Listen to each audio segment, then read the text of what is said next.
escena política internacional atraviesa una de sus semanas más convulsas en años, con Venezuela en una transición inesperada tras la captura de Nicolás Maduro, Irán sumido en una represión sangrienta que vuelve a poner al mundo al borde de una confrontación mayor, y Estados Unidos lidiando con tensiones institucionales internas mientras intenta reconfigurar su influencia en América Latina. En Caracas, Teherán, Washington, Berlín, Ciudad de México y Tegucigalpa, los acontecimientos se entrelazan en un clima de incertidumbre, esperanza contenida y temores profundos sobre lo que vendrá. En Venezuela, la administración interina encabezada por Delcy Rodríguez intenta mostrar gestos de distensión en medio de una situación política que nadie había anticipado hace apenas un mes. Tras la captura de Nicolás Maduro el 3 de enero de 2026 en Caracas por fuerzas estadounidenses, el gobierno interino anunció un proceso de liberación de presos políticos que, según sus cifras oficiales, ha permitido la excarcelación de 116 personas hasta el 12 de enero. Sí, en efecto, cada organización de defensa de derechos humanos tiene una metodología de trabajo y una línea de investigación. Por ejemplo, están quienes trabajan con militares, civiles, estudiantes, sindicalistas, periodistas, y no hay un criterio unificado. De hecho, la misión de las Naciones Unidas en Venezuela ha solicitado al gobierno de la presidenta interina Rodríguez que informase cuál fue el criterio para la liberación de los presos de esta última camada y también los nombres específicos de quienes están en libertad, porque hasta el presente no se sabe quiénes son las personas beneficiadas de salir de las cárceles. Sin embargo, organizaciones de derechos humanos como Justicia, Encuentro y Perdón han puesto en duda esos números, afirmando que solo pueden confirmar entre 40 y 67 liberaciones reales y denunciando que en la lista presentada por las autoridades se incluyeron reclusos comunes para inflar las estadísticas. A esto se suma que más de 1,000 personas seguirían detenidas por su participación en protestas contra la reelección de Maduro en 2024, un dato que mantiene la presión internacional sobre el gobierno interino. La falta de transparencia ha generado un clima de desconfianza generalizada. La Oficina del Alto Comisionado de las Naciones Unidas para los Derechos Humanos solicitó formalmente al gobierno de Delcy Rodríguez una lista oficial completa y criterios claros que expliquen bajo qué condiciones se están produciendo las liberaciones. Hasta ahora, no ha habido una respuesta satisfactoria y las autoridades se han limitado a declaraciones generales sobre avances graduales y revisión caso por caso. Para muchos familiares de detenidos, esto suena a una promesa vacía. En Caracas, la vida cotidiana muestra una normalidad a medias. Aproximadamente el 90% del transporte y el comercio ha retomado sus actividades, según cifras municipales, y en algunos barrios el movimiento recuerda a cualquier otra semana laboral. Sin embargo, la presencia constante de militares armados en puntos estratégicos, edificios públicos y zonas céntricas mantiene la sensación de que algo puede romperse en cualquier momento.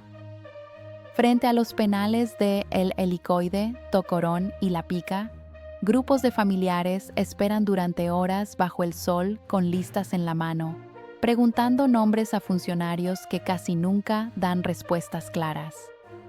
Nos dicen que hoy no hay liberaciones, que volvamos mañana y así llevamos días, relata una mujer que busca a su hijo detenido en una protesta estudiantil hace más de un año. El temor a una puerta giratoria de detenciones es constante. Activistas denuncian que mientras algunos presos salen, otros son arrestados en operativos nocturnos en barrios populares y zonas rurales. Por lo menos en Caracas, en donde estuvimos esta mañana circulando, hemos visto que volvió el sector educativo a las actividades, trabajos, transporte público y comercio están aproximadamente en un 90%. Y por supuesto hay temor entre la población en que se inicie una política de puertas giratorias. Salen unos presos, entran otros, por sobre todo el tema de la represión.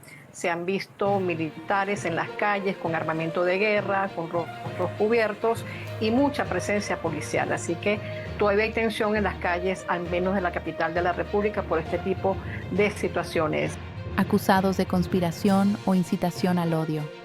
Al mismo tiempo, sectores chavistas se movilizan en el centro de la capital exigiendo la liberación de Maduro y expresando su respaldo a Delcy Rodríguez como líder interina, en una muestra de que el país sigue profundamente dividido. Expertos constitucionales advierten que la situación jurídica es tan frágil como la política. Juan Carlos Apit, uno de los juristas más citados en estos días, sostiene que debe declararse formalmente la ausencia absoluta de Maduro, conforme al artículo 233 de la Constitución, lo que obligaría a convocar nuevas elecciones presidenciales dentro de los primeros 4 años del periodo constitucional. No basta con un gobierno interino de facto. Hace falta un marco legal que devuelva legitimidad a las instituciones. Queremos es la paz y si es lo mejor para Venezuela, bueno, bienvenido sea en apoyo. Sin embargo, es cuidarnos, protegernos, porque es el miedo que tenemos de que, bueno, nos vayan a hacer algo o opinar de más y eso. Pero en apoyo a que haya una transición para la paz, la tranquilidad y que Venezuela surja. Explicó en una entrevista radial que fue ampliamente compartida en redes sociales. La captura de Maduro, ejecutada en una operación de apenas 40 minutos por la Fuerza Delta en el complejo militar de Fuerte Tiuna, ha cambiado por completo el tablero. Estados Unidos llevaba desde 2020 ofreciendo una recompensa de $25 millones por información que condujera a su arresto, acusado de narcotráfico y tráfico de armas. Trasladado a Nueva York, Maduro se declaró no culpable en su primera audiencia el 5 de enero y su próxima comparecencia ante la Corte está fijada para marzo. Su esposa, Cilia Flores, enfrenta cargos similares, lo que añade una dimensión familiar al escándalo judicial. En la diáspora venezolana, especialmente en Europa, el impacto emocional ha sido enorme. No vamos a descansar, no vamos a desmayar. Que cuenten con este pueblo, que estará día y noche. Tengo 3 noches sin dormir y no voy a descansar. Delcy, estamos con nosotros, aquí hay un pueblo que está dispuesto a dar la cara por nuestro presidente, por ti y por todos los que han dado la vida por nosotros. En Alemania, un grupo de exiliados se reunió esta semana con el ministro de Cultura, Wolf Beimer, para pedir más liberaciones de presos políticos y el restablecimiento de señales informativas independientes como la de Deutsche Welle, que fue retirada del aire en Venezuela hace años. Es la primera vez en mucho tiempo que sentimos que algo puede cambiar de verdad, dijo un joven periodista que abandonó el país en 2019. Que el sistema del chavismo sigue en el poder y existen los mismos patrones de represión que antes, ahora más exacerbados incluso. Entonces es una situación ambigua. Creo que nadie sabe bien a dónde va esto,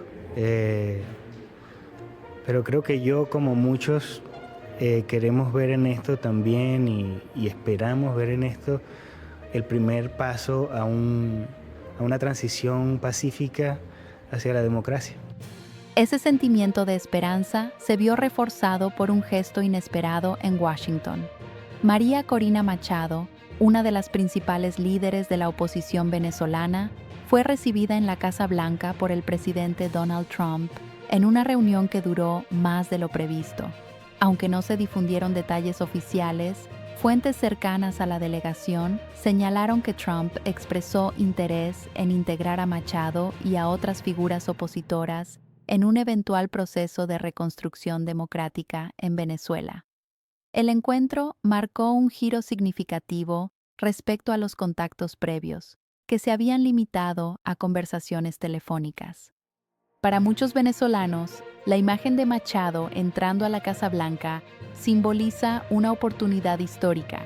Sin embargo, también existe el temor de que cualquier avance pueda ser revertido por sectores del chavismo que aún conservan poder real sobre las Fuerzas Armadas y los servicios de inteligencia. Van a tener que declarar la ausencia absoluta y eso significará, según el artículo 233 de nuestra Constitución, que tendrán que convocar a una nueva elección presidencial. Una vez que se declare la ausencia absoluta, habrá que realizar en Venezuela una nueva elección presidencial porque la ausencia se ha producido en los primeros 4 años del periodo constitucional.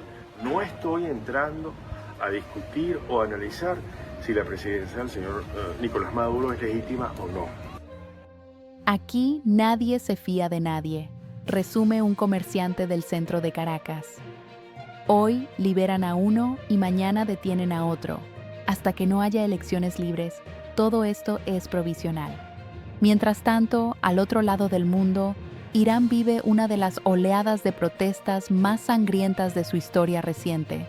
Tras 16 días de manifestaciones, la ONG Iran Human Rights reporta al menos 648 muertos por la represión de las fuerzas de seguridad, con víctimas mayoritariamente menores de 30 años en 14 provincias.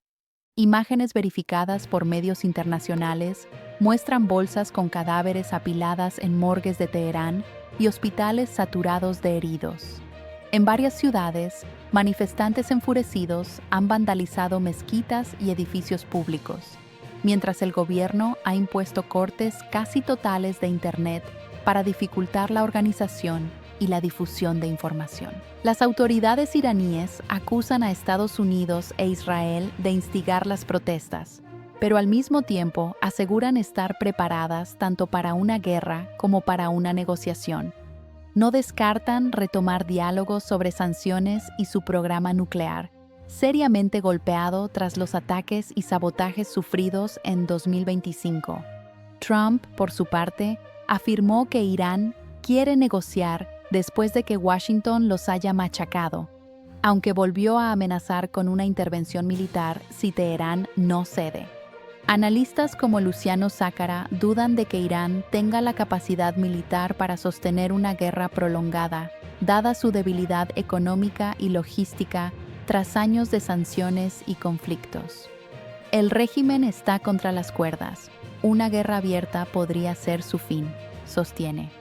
Las protestas, que estallaron de forma espontánea por la crisis económica, han perdido algo de intensidad en los últimos días, y se especula con una posible reapertura gradual de Internet. Sin embargo, la tensión sigue siendo extrema, especialmente tras conocerse que un preso político enfrenta una ejecución inminente. Desde Europa, las reacciones no se han hecho esperar. El ministro alemán, Johann Wadephul, urgió a una unificación de sanciones europeas tras reunirse con el secretario de Estado estadounidense, Marco Rubio. Ambos se declararon horrorizados por las violaciones humanitarias en Irán. Teherán, por su parte, ha amenazado con atacar bases estadounidenses en la región y cerrar el estrecho de Hormuz si se produce un ataque directo, aunque un misil lanzado previamente contra una base en Qatar fue interceptado. En los pasillos diplomáticos se habla de posibles negociaciones que incluirían el desmantelamiento completo del programa nuclear iraní. En América Latina, México y Honduras también aparecen en el radar de Washington. La presidenta mexicana, Claudia Sheinbaum, descartó una intervención estadounidense tras hablar con Trump y reiteró su política de cooperación sin subordinación en la lucha contra los cárteles. México ha negado cualquier operación militar terrestre conjunta, pese a las amenazas veladas de sectores estadounidenses. Al mismo tiempo, Washington aceptó que México suministre petróleo a Cuba para suplir la pérdida venezolana tras la caída de Maduro, un movimiento que reconfigura el mapa energético regional. En Honduras, la autoridad electoral declaró ilegal el recuento impulsado por la presidenta saliente Xiomara Castro, quien denunció injerencia estadounidense en el proceso. Nasri Asfura, ganador por un margen mínimo y respaldado abiertamente por Trump, asumirá el poder el 27 de enero tras reunirse con Marco Rubio. La polarización política ha generado protestas y temores de violencia en un país con una historia reciente marcada por golpes de Estado y crisis institucionales. En Estados Unidos, la tormenta política no es menor. El presidente de la Reserva Federal, Jerome Powell, denunció que enfrenta una investigación penal por la renovación de oficinas de la Fed, una maniobra que muchos interpretan como presión directa de Trump para forzar un recorte de tasas de interés y estimular la economía en un contexto de desaceleración. Expresidentes de la Fed como Alan Greenspan, Ben Bernanke y Janet Yellen firmaron una carta conjunta condenando lo que calificaron como un ataque a la independencia del Banco Central, comparándolo con prácticas propias de economías emergentes. Senadores republicanos como Tom Tillis amenazaron con bloquear nominaciones en represalia, mientras los mercados reaccionaron con nerviosismo. El dólar cayó y el oro subió, reflejando dudas sobre la estabilidad institucional. Desde 1951, la Fed ha mantenido su independencia como pilar de la política económica estadounidense, y esta crisis amenaza con erosionar la confianza global en el dólar y en los bonos del Tesoro. En este escenario, el mundo parece avanzar por un terreno inestable, donde cada gesto político puede desencadenar consecuencias imprevisibles. En Venezuela, la esperanza de un cambio democrático convive con el miedo a una nueva ola de represión. En Irán, la sangre derramada en las calles plantea interrogantes sobre la supervivencia del régimen. En Estados Unidos, las tensiones internas ponen a prueba instituciones que durante décadas fueron consideradas intocables.